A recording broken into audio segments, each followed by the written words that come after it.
नमस्कार, राम राम सभी मेरे प्रिय साथियों। मैं आपका होस्ट और दोस्त अमित स्वागत करता हूं आपके इस अपने यूट्यूब चैनल पर। कैसे हैं सभी मेरे प्रिय साथी? आशा करता हूं सभी स्वस्थ हैं, मस्त, आनंदित, प्रसन्नचित्त और लगातार अध्ययन कर रहे हैं। इसी अध्ययन में कुछ और चंद बिंदुओं को समाहित करने के लिए मैं आपके समक्ष उपस्थित हुआ हूँ।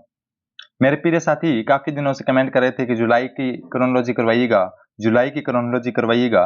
तो उस जुलाई और अगस्त को अपने आने वाले 2 और 3 दिनों के अंदर कंप्लीट करने वाले हैं। तो आइए माँ शारदे को वंदन करते हुए आज के सेशन का आगाज करते हैं कुछ महत्वपूर्ण बिंदुओं से। जो अपना प्रथम बिंदु रहने वाला है वह साथियों अभी एक महत्वपूर्ण यात्रा हुई है, उस यात्रा के बारे में अपने चर्चा करने वाले हैं। समझाएंगे उन सभी एक एक बिंदुओं को जो अपने परीक्षा की दृष्टि से इंपॉर्टेंट है। थोड़ी क्रोनोलॉजी को और सहज करने के लिए, ताकि मेरे प्रिय साथी आसानी से इसे पढ़ सकें, रिकैप कर सकें, रिवाइज कर सकें, तो मैंने इनके आगे ये क्वेश्चन मार्क लगा दिए हैं ताकि अपने को पता रहे कि इस लाइन में क्या दिया है और सीधे उस फैक्ट को ही पढ़ें। स्मार्ट स्टडी को लेकर आपके समक्ष टू द फैक्ट अपने बात करेंगे और ऐसा कोई भी बिंदु नहीं बचेगा जो परीक्षा की दृष्टि से इंपॉर्टेंट हो और अपने से वंचित रह जाए। आइए ज्यादा समय जाया ना करते हुए पढ़ते हैं अपने बिंदुओं को। साथियों, अभी एक यात्रा बहुत चर्चा में रही कि बांग्लादेश की प्रधानमंत्री की भारत यात्रा हुई थी। कैसे हुई थी कि नरेंद्र मोदी जी ने इनविटेशन दिया था बांग्लादेश की प्रधानमंत्री को। आइए अपने कुछ महत्वपूर्ण मुद्दों को लेकर चर्चा करेंगे। तो शेख हसीना जी के द्वारा यह निमंत्रण बड़े विनम्र पूर्वक एक्सेप्ट किया जाता है और वह 21 और 22 जून को 2 दिवसीय राजकीय यात्रा पर भारत आती है। और इस यात्रा का जो उद्देश्य था कि दोनों देशों के बीच घनिष्ठ रणनीतिक संबंधों को और मजबूत करना, ऐसा उनका उद्देश्य था कि अपने महत्वपूर्ण समझौतों पर बात करेंगे जिससे अपने संबंध है वो और अच्छे और मधुर होंगे। ऐसे ही कुछ विशेष बिंदुओं को लेकर इसमें चर्चा हुई थी। तो अपने से पूछा जाए कि बांग्लादेश की प्रधानमंत्री की जो भारत यात्रा हुई थी उसमें कुल कितने समझौतों को लेकर बात हुई थी, तो उसमें 10 समझौतों को लेकर प्रमुख रूप से हस्ताक्षर किए गए थे। कितने साथियों? 10। ये आपको याद रखना है। और कब यह यात्रा हुई? तो 21 व 22 जून को हुई। और शेख हसीना जी जब माननीय नरेंद्र मोदी जी तीसरी बार प्रधानमंत्री पद की शपथ लेते हैं तो उस समारोह में अतिथि के रूप में भी आए थे। ये फैक्ट भी अपने को पता होना चाहिए। जैसा कि मैंने आपको बताया कि इस यात्रा के दौरान दोनों देशों के मध्य महत्वपूर्ण क्षेत्रों में संबंधों को मजबूत करने के लिए 10 समझौतों पर हस्ताक्षर किए गए। ये आपको ध्यान रखनी है और ये समझौते इस प्रकार है, आप देख सकते हैं। यह देखिए साथियों कि बांग्लादेश के मरीजों के लिए ई वीजा प्रारंभ हो, रंगपुर में भारत का नया सहायक उच्चायोग बने और राजशाही और कोलकाता बीच ट्रेन सेवा शुरू हो, चटगांव और कोलकाता बीच नई बस सेवा शुरू हो और एक मालगाड़ी सेवा शुरू हो। सबसे जो ज्यादा इंपॉर्टेंट है वो आपको बात याद ध्यान में रखनी है, वो ये है मुक्ति जोधा योजना को लेकर। अपने से प्रश्न पूछा जाएगा मुक्ति जोधा योजना किस देश से संबंधित है, तो बांग्लादेश से संबंधित है कि इसमें प्रति रोगी को 8 लाख की अधिकतम सीमा के साथ मरीजों को इलाज कराने के लिए अनुदान राशि दी जाएगी। तो ये मुक्ति जोधा योजना को आप ध्यान में रखिएगा। तो ये थे दोस्तों इस यात्रा से संबंधित महत्वपूर्ण बातें जो आपको ध्यान में रखनी है। तो अपने इस प्रकार टू द पॉइंट बात कर रहे हैं। इसका जो आपने पॉइंट ऑफ व्यू है वो आप कमेंट बॉक्स के माध्यम से बता सकते हैं। अगर थोड़ा आप और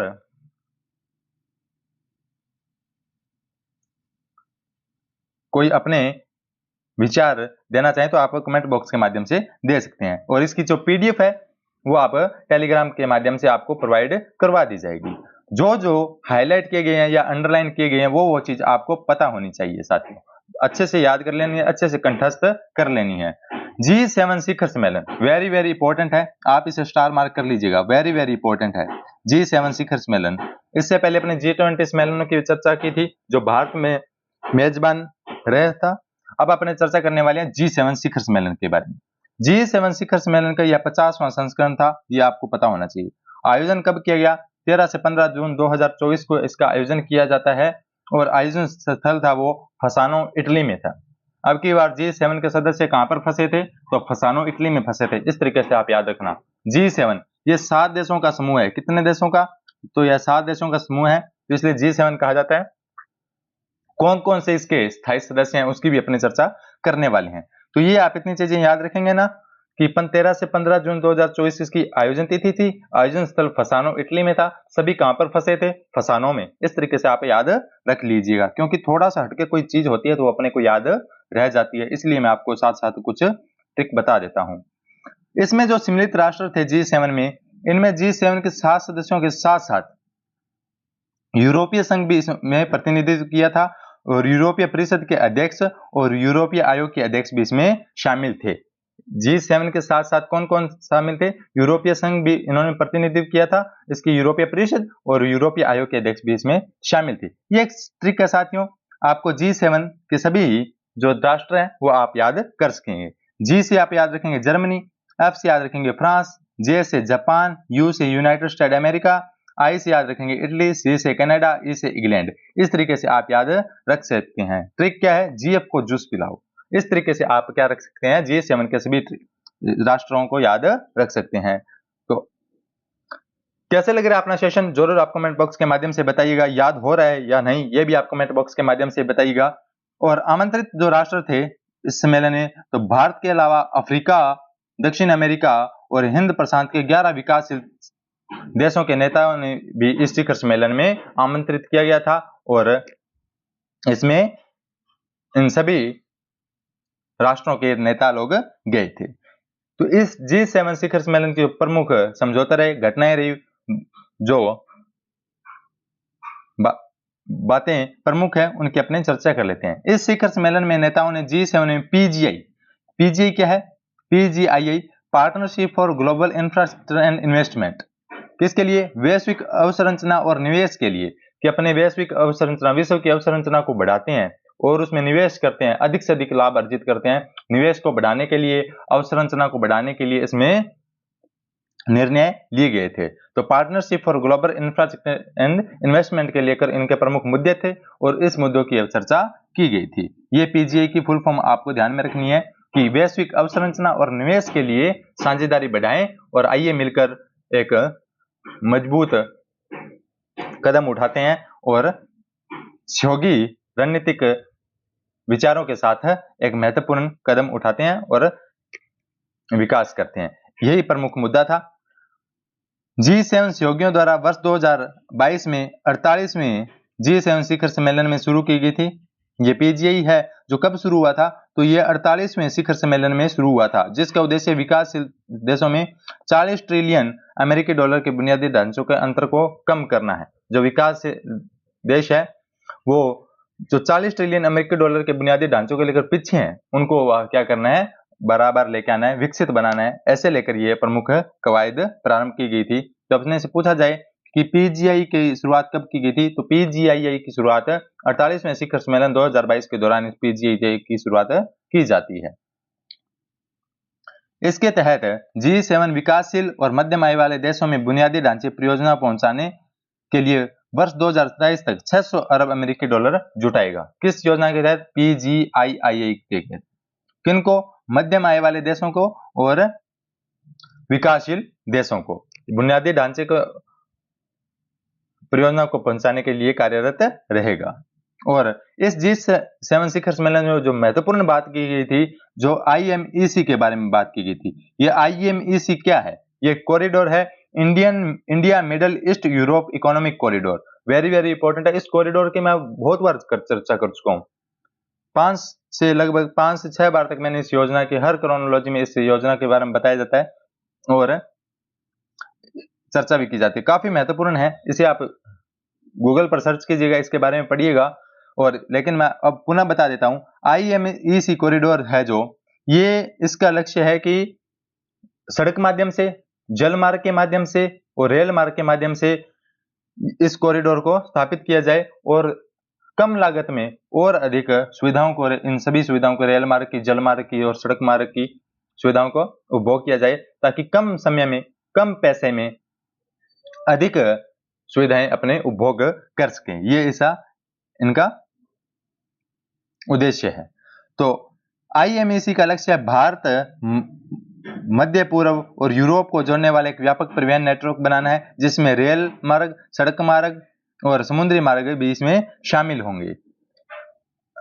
ठीक है, ये है साथियों। इस IMAC के बारे में आप जरूर देखिएगा, ये आपको मिल जाएगा गूगल पर।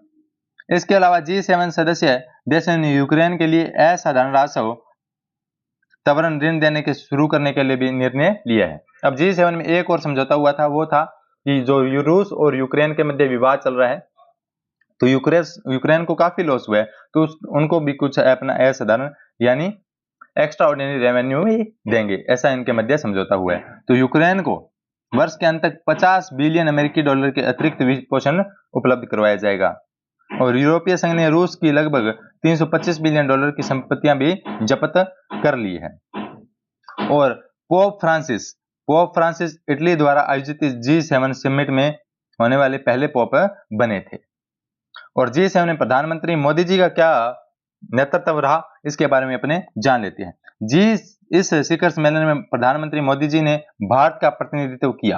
अब अपने से प्रश्न पूछा जा सकता है, G7 शिखर सम्मेलन का भारत की ओर से प्रतिनिधित्व किन्होंने किया? विदेश मंत्री एम जयशंकर ने, अमित शाह ने, राजनाथ जी ने, माननीय नरेंद्र मोदी जी ने। तो इन्होंने प्रतिनिधित्व किया? तो माननीय नरेंद्र मोदी जी ने इनका प्रतिनिधित्व किया। उनके तीसरे कार्यकाल दौरान यह पहली विदेश यात्रा थी।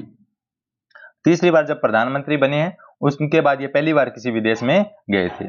इस शिखर सम्मेलन में भारत की यह 11वीं और प्रधानमंत्री मोदी जी की लगातार 5वीं भागीदारी थी। प्रधानमंत्री मोदी जी ने जी शिखर सम्मेलन में आर्टिफिशियल इंटेलिजेंस, एनर्जी और अफ्रीका एंड द मेडिटेरियन पर आउटरीच सत्र को भी संबोधित किया।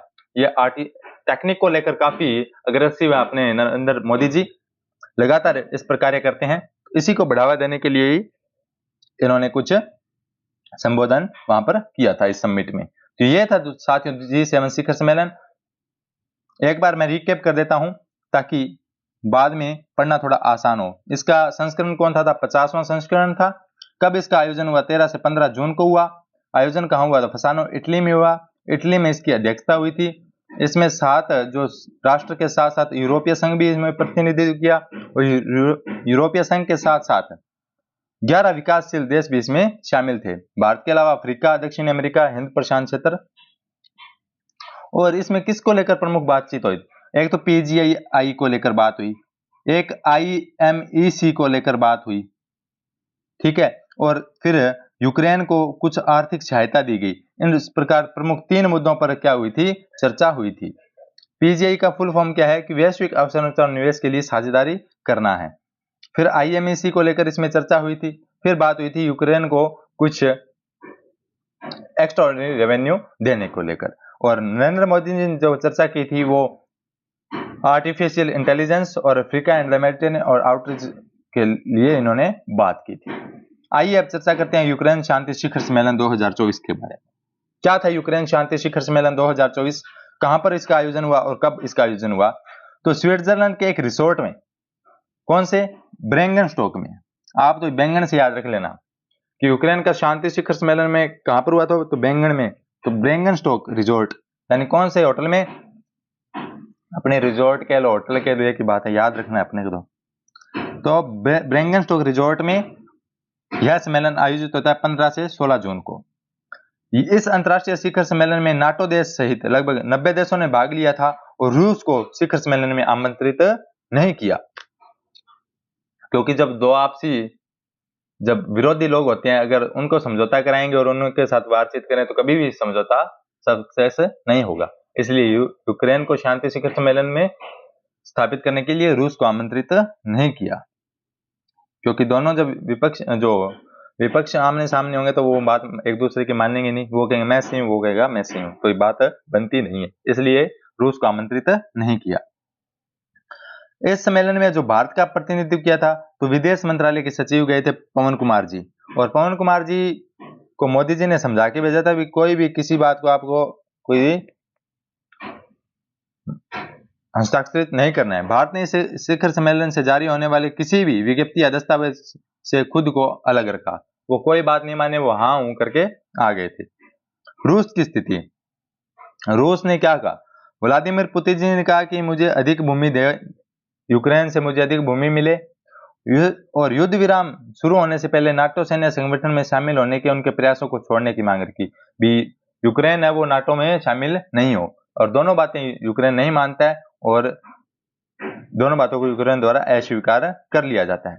और यूक्रेन के शांति को लेकर कुल महत्वपूर्ण 4 बैठकों का आयोजन किया जा चुका है, अंतर्राष्ट्रीय सम्मेलनों का आयोजन किया जा चुका है, जिसमें पहली बैठक 24 जून 2023 को होती है कोपेनहेगन में, दूसरी 5-6 अगस्त 2023 को जेदा में और तीसरी 28 से 29 अगस्त 2023 को आयोजित की जाती। चौथी बैठक जनवरी 2023 दावोस में की गई, जिसमें 83 देशों और अंतर्राष्ट्रीय संगठनों के प्रतिनिधियों ने भाग लिया। तो ये था रूस और यूक्रेन शांति शिखर सम्मेलन की अपनी चर्चा की थी। नाटो क्या है? नाटो में कुल 32 देश शामिल है। नॉर्थ अटलांटिक ट्रीटी ऑर्गेनाइजेशन है, यानी जो उत्तरी अटलांटिक क्षेत्र है उनका एक संगठन है। उनमें सहयोग को लेकर, आपसी आधारभूत ढांचों को लेकर, विकास को लेकर यह नाटो कार्य करता है। तो इसमें कुल 32 देश शामिल है उत्तरी अटलांटिक क्षेत्र के। इसकी स्थापना 4 अप्रैल 1949 को की जाती है और जब इसकी स्थापना की जाती है तब इसमें टोटल कितने देश होते हैं? तो 12 देश होते हैं। ये आप नाटो के बारे में जान सकते हैं। और नाटो की फुल फॉर्म है नॉर्थ अटलांटिक ट्रीटी ऑर्गेनाइजेशन। तो हर एक बिंदु को अच्छे से समझो के मैं आपके समक्ष उपस्थित करता हूं। आप जरूर कमेंट बॉक्स के माध्यम से बताइएगा कैसा लगता है अपना यह सेशन। अपने टू द पॉइंट चर्चा करते हैं। सुरक्षा परिषद के 5 नए अस्थायी सदस्य निर्वाचित हुए हैं। इसमें पाकिस्तान, सोमालिया, पनामा, डेनमार्क और ग्रीस संयुक्त राष्ट्र सुरक्षा के नए अस्थायी सदस्य 1 जनवरी 2025 से नियुक्त और निर्वाचित हुए हैं। संयुक्त राष्ट्र सुरक्षा परिषद में 2 वर्ष की सदस्य के लिए संयुक्त राष्ट्र महासभा में इसका चुनाव 6 जून 2024 को किया है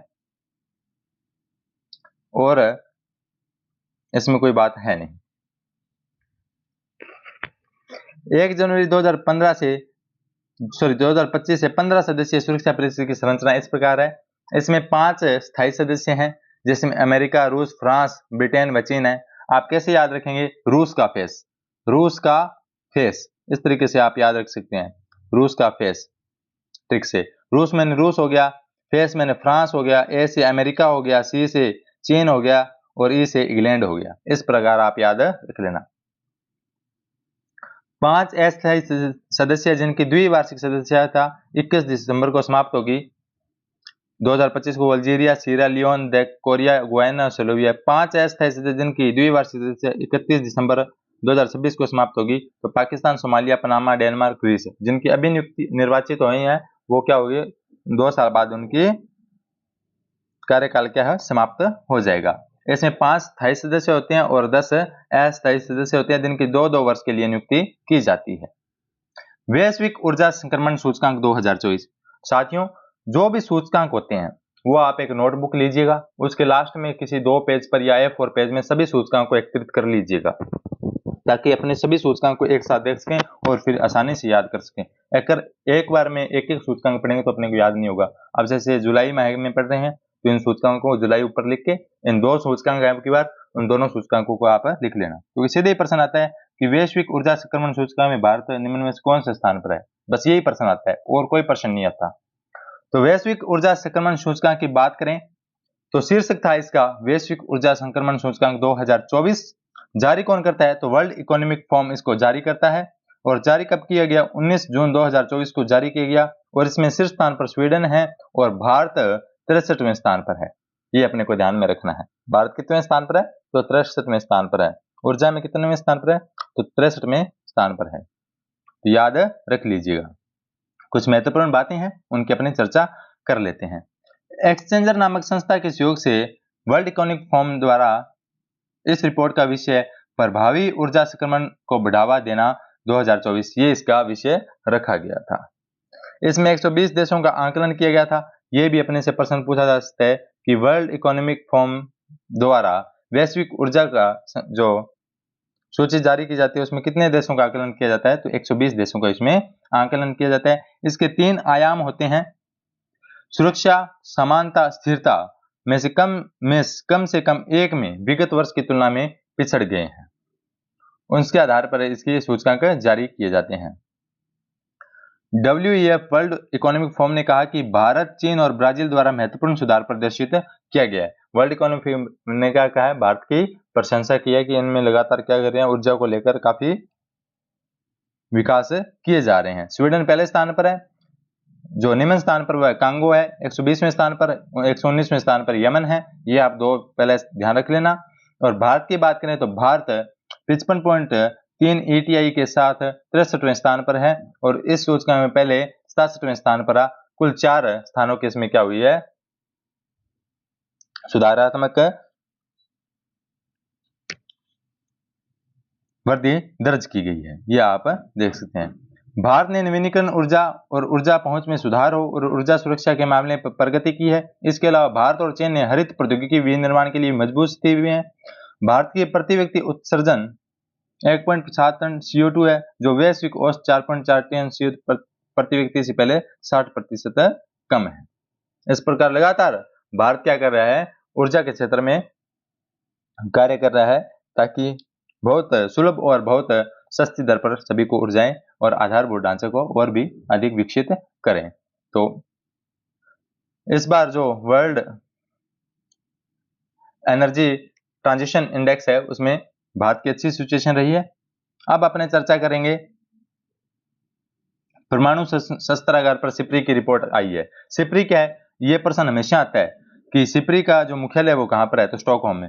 Stockholm International Peace Research Institute यह क्या करता है, हथियारों को लेकर अपनी रिपोर्ट जारी करता है। अब इसने परमाणु शस्त्रागारों के किसके पास कितने परमाणु हथियार है वो लेकर रिपोर्ट जारी की है। अपनी रिपोर्ट कब जारी की, तो 16 जून 2024 को यह रिपोर्ट जारी की और यह बताते हैं कि 12,121 कुल परमाणु शस्त्रों पूरे विश्व में विद्यमान है। उसमें से 9,585 सैन्य भंडारण में है और 3,904 जो परमाणु हथियार वो तैनात किए हुए हैं। ठीक है, और जो पिछले साल की तुलना में 60 अधिक परमाणु हथियार वो तैनात हो चुके हैं। और भारत के पास 172 परमाणु हथियार है और पाकिस्तान के पास 170 है। तो और सबसे ज्यादा जो परमाणु हथियार वो है वो अमेरिका के पास है। कुल कितने हैं, 3708 है। सॉरी, सर्वाधिक जो परमाणु हथियार है वो रूस के पास है। ठीक है, ये अपने को ध्यान में रखना है। उसके बाद अपने चर्चा करेंगे, मैंने जैसे आपको बताया था कि 2 सूचकांक अपने पढ़ेंगे। उससे पहले अपने ऊर्जा के सूचकांक पढ़ा था, अब वैश्विक लैंगिक अंतर रिपोर्ट का सूचकांक अपने पढ़ने वाले हैं। यह भी किसके द्वारा जारी किया गया है, वर्ल्ड इकोनॉमिक फोरम के द्वारा जारी किया गया है और यह 11 जून को जारी किया गया था और 18वां इसका संस्करण है। और शीर्ष स्थान रहा जो आइसलैंड का रहा और भारत 129वें स्थान पर है। भारत कितवें स्थान पर है, 129वें स्थान पर है। इतनी चीज आपको पता होनी चाहिए, अच्छे से इसका रट्टा मारना है। संस्करण कौन था सा, तो 18वां संस्करण था। ठीक है, कब जारी हुआ, तो 11 जून को। पहले स्थान पर कौन है, आइसलैंड है और भारत कितवें स्थान पर है, तो 129वें स्थान पर है। लैंगिक समानता की बात करें तो लैंगिक समानता क्या होती है ये मैं आपको बता देता हूं, क्योंकि जो पढ़े उसके बारे में पता होना चाहिए। महिलाओं और पुरुषों को जीवन के सभी क्षेत्रों में समान अधिकार, जिम्मेदारियां और अवसर प्राप्त हो, उसी को लेकर ये लैंगिक समानता रिपोर्ट जारी की जाती है कि ऐसा कौन सा देश है जहां पर लैंगिक समानता बराबर है, महिलाओं को पुरुषों के बराबर अधिकार मिले हुए हैं और जिम्मेदारियां बराबर है, सभी को समान अवसर मिलते हैं। तो पहले स्थान पर आइसलैंड है और भारत 129वें स्थान पर है। कहीं कहीं पर भारत के ऐसे क्षेत्र हैं जहां पर महिलाओं की स्थिति पुरुषों से पिछड़ी हुई है। तो इस प्रकार भारत कितने स्थान पर, 129वें स्थान पर है। आइए इस सूचकांक के बारे में रिपोर्ट चर्चा करते हैं। इस रिपोर्ट का जो आधार होते हैं वो 4 उप सूचकांक होते हैं, जो आर्थिक साझेदारी के आधार पर कि महिलाएं कितना आर्थिक साझेदारी अदा कर रही है, शिक्षा की उपलब्धता के आधार पर, स्वास्थ्य के आधार पर और राजनीतिक सशक्तिकरण के आधार पर इसका आंकलन किया जाता है। तो ये 4 प्रमुख इसके उप सूचकांक होते हैं जिनके आधार पर यह रिपोर्ट तैयार की जाती है। और आइसलैंड लगातार 15वें वर्ष विश्व का सबसे अधिक लैंगिक समानता वाला देश बना हुआ है। वेरी वेरी इंपॉर्टेंट है, आप इसे अंडरलाइन करके रखिएगा। और ये जो टॉप 10 कंट्रीज है उसके बारे में अपने देख सकते हैं। पहले स्थान पर आइसलैंड है जहां पर लैंगिक समानता बिल्कुल इक्वल है। फिनलैंड दूसरे स्थान पर है, नॉर्वे तीसरे स्थान पर है, न्यूजीलैंड चौथे स्थान पर और स्वीडन 5वें स्थान पर है। और जो लोवेस्ट रैंक के कंट्रीज है वो है सूडान 146वें स्थान पर है। और इसमें अपने से यही प्रश्न पूछा जा सकता है कि कुल कितने कंट्रीज के इसमें आंकलन किया गया, तो 146 देशों का इसमें आंकलन किया गया था। और पाकिस्तान है वो 145वीं रैंक पर है और चाड 144वीं रैंक पर है। तो ये देख सकते हैं। और भारत 129वें रैंक पर है। इस कुल स्कोर है इसमें भारत का तो 0.641 इसमें स्कोर है। और जो सूचकांक के आधार पर अपने देख सकते हैं आर्थिक भागीदारी कितनी है, तो 0.398 है, शिक्षा में 0.964 है, स्वास्थ्य में 0.951 है और राजनीति में सशक्तिकरण 0.251 है। तो ये आप देख सकते हैं राजनीति में महिलाओं की भूमिका ज्यादा है।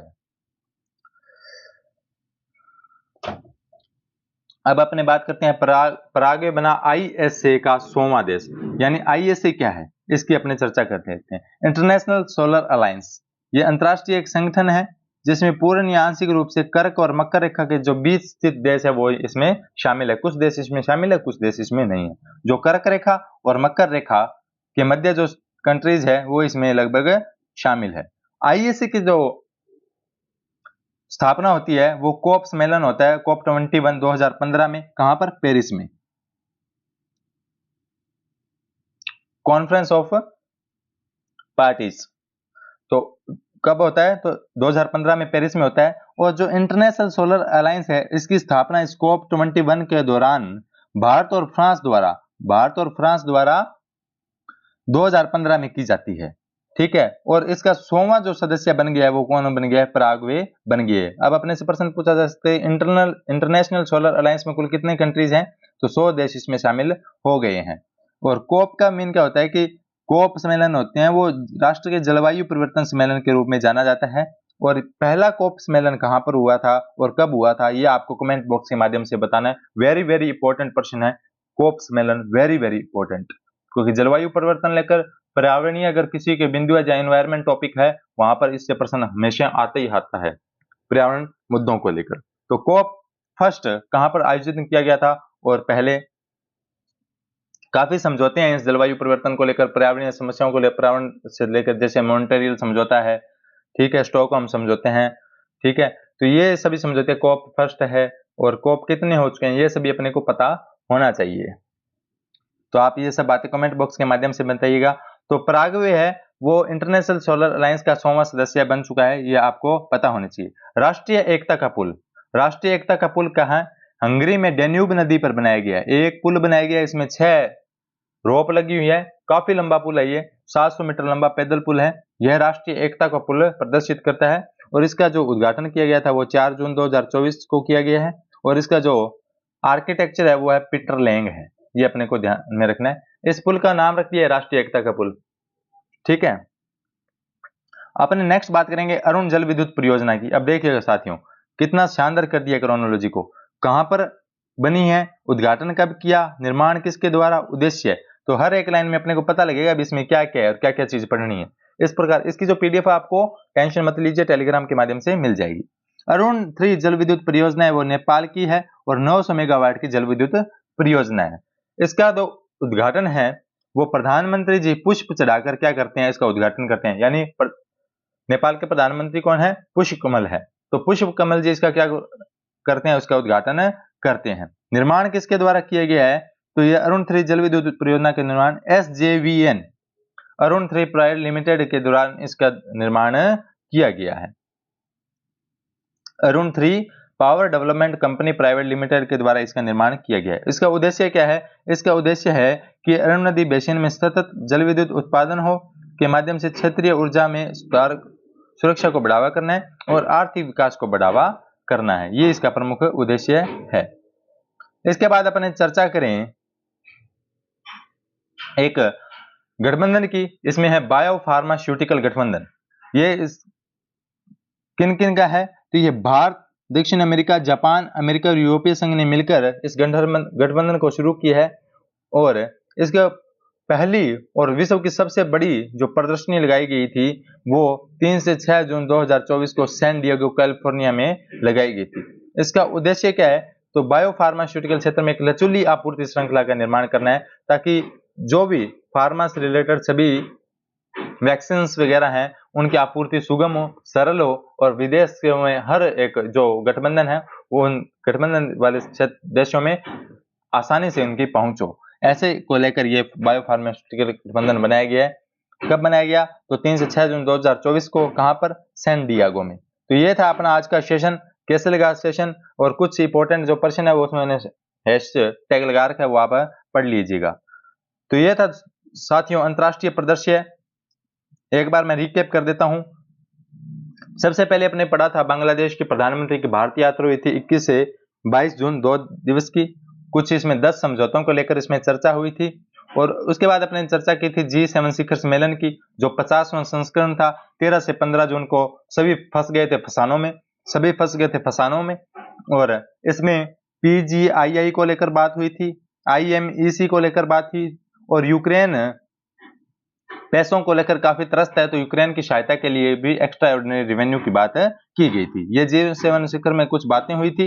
उसके बाद अपने चर्चा की थी यूक्रेन के शांति शिखर सम्मेलन को लेकर, जो स्विट्जरलैंड के बेंगन रिसोर्ट में इसका आयोजन किया गया था, यानी ब्रेंगनस्टॉक में, बेंगन में नहीं ब्रेंगनस्टॉक में, ऐसे याद करने के लिए बताया वो तो ठीक है। और उसके बाद अपने चर्चा की थी कि सुरक्षा परिषद के 5 नए अस्थायी सदस्यों की निर्वाचित किया गया है। वो कौन कौन से हैं, तो वो बस आपको इतना ही याद रखना है, Pakistan, Somalia, Panama, Denmark, Greece, ये 5 इसके अस्थायी सदस्य नियुक्त किए गए हैं। इनका कार्यकाल क्या होता है, 2 वर्ष होता है। और 5 जो स्थायी सदस्य हैं उनकी ट्रिक मैंने आपको बता दी है, रूस का फेस सुरक्षा परिषद के स्थायी सदस्यों की। वैश्विक ऊर्जा संक्रमण सूचकांक की बात की थी। ऊर्जा में टॉप पर कौन है, स्वीडन है, और भारत 63वें स्थान पर है। कुल 120 देशों का इसमें आंकलन किया जाता है। सिप्री ने अपनी परमाणु हथियारों को लेकर रिपोर्ट जारी की है, और कुल विश्व में कुल कितने हैं, 12-12-1। इस प्रकार आप याद रखना, 12-12-1 परमाणु हथियार है। और सबसे ज्यादा परमाणु हथियार किसके पास है, तो रूस के पास है। तो ये आप याद रख सकते हैं। भारत के पास 172 और पाकिस्तान के पास 170 है। ठीक है। लैंगिक समानता को लेकर बात की है, तो टॉप मोस्ट जो कंट्रीज है वो आइसलैंड है, और 129वां स्थान भारत का है। और इसमें कुल कितने देशों का आकलन किया गया था, 146 का किया गया था। और 196वें स्थान पर है वो है सूडान, और 145वें स्थान पर हमारा हमवतन, हमारा प्यारा दोस्त कौन है, पाकिस्तान, इसके 45वें स्थान पर है। तो ये तो रहना ही है। उसके बाद अपने की थी ISA की बात, तो प्राग में 100वां देश बन चुका है ISA का। और आपको बताना है कि कोप फर्स्ट का आयोजन कहाँ किया गया था, और राष्ट्रीय एकता पुल हंगरी में डैन्यूब नदी पर बनाया है, उसका उद्घाटन 4 जून 2024 को किया गया था। और अरुण 3 जल विद्युत परियोजना के बारे में अपन ने पढ़ा था। ये नेपाल की परियोजना है, 900 मेगावाट की परियोजना है। उसका उद्घाटन पुष्प चढ़ाकर पुष्प कमल जी ने किया था। ठीक है। निर्माण इसके अरुण 3 पावर डेवलपमेंट कंपनी के द्वारा इसका निर्माण किया गया है, और इसका उद्देश्य है कि नेपाल में क्या करना, ऊर्जा की बढ़ोतरी करना है। और फिर अपने पढ़ा था बायोफार्मास्यूटिकल गठबंधन, जो भारत, दक्षिण कोरिया, जापान, अमेरिका और यूरोपीय संघ के मध्य हुआ है। आपको एक और जवाब देना, आप यूरोपीय संघ में कुल कितनी कंट्रीज शामिल है, यह आप जरूर बताना। यूरोपीय संघ में कुल कितने देश शामिल हैं, वो आपको बताना है। ठीक है। और इस बायोफार्मास्यूटिकल गठबंधन का प्रमुख उद्देश्य क्या है कि जितने भी वैक्सीन वगैरह है उनकी आपूर्ति आसानी से हो, थोड़ा सुगम तरीके से हो। तो ये इसका प्रमुख उद्देश्य था। तो ये था दोस्तों आज का सेशन, कैसा लगा जरूर बताइए कमेंट सेक्शन में। इसी के साथ मैं अलविदा लेना चाहूंगा। जय हिंद, जय भारत।